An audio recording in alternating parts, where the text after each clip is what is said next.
in the interest of full disclosure, I just felt like pointing out that I do not consider myself an expert, though I technically don't consider the experts.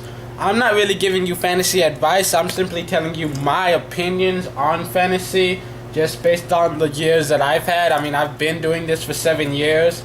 Though technically, to be fair, this is my first time doing a fantasy league it's been 3 years since the last one. Even though it is my 7th year doing it, I'm a little out of practice, and so you don't have to take my advice if you don't want to. If you want to, well, it's all up to you. Anyways, I just felt like telling you I'm kind of losing in all 3 of my leagues. I have a losing record right now. And yeah, that's not fun. It's really not.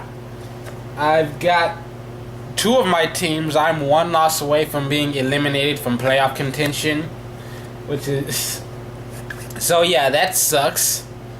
It's kind of funny. Going into the season, I was actually projected to get first place in 2 of my leagues and second place in 1 of them.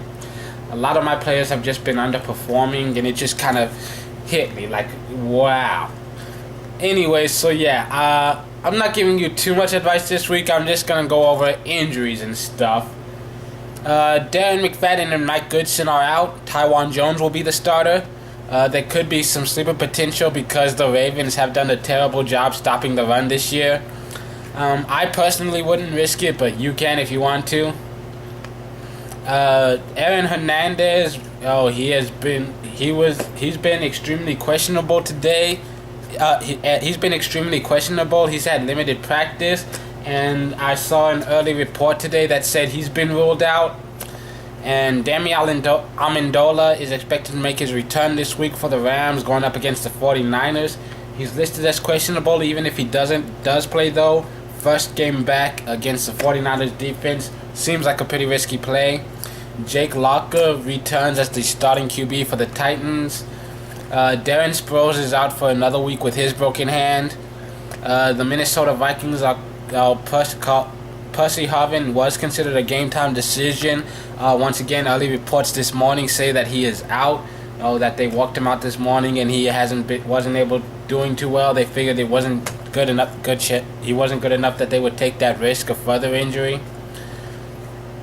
Johnson and Titus, the 2 starting receivers for the Lions, they both missed practice on Wednesday and Thursday, but were able to turn on and play practice fully on Friday. Both of them are expected to play at this time based on early reports. And for the Bills defense, they're missing Mark Anderson, Aaron Williams, Terrence McGee, and Erik pears. So yeah, feel free to go with any of the Patriots starters, any of them. And especially the running back because now Bolden has been suspended for 4 games. So feel free to go with Ridley. Feel free to go with Gronk. Just throw them out there. That's it for this week. Tune in on Tuesday for reflections. Tune in for Monday for NBA Weekly if you're into that stuff. I've been Nathan Nile. I hope you have a much better Sunday than I'm having. Later days.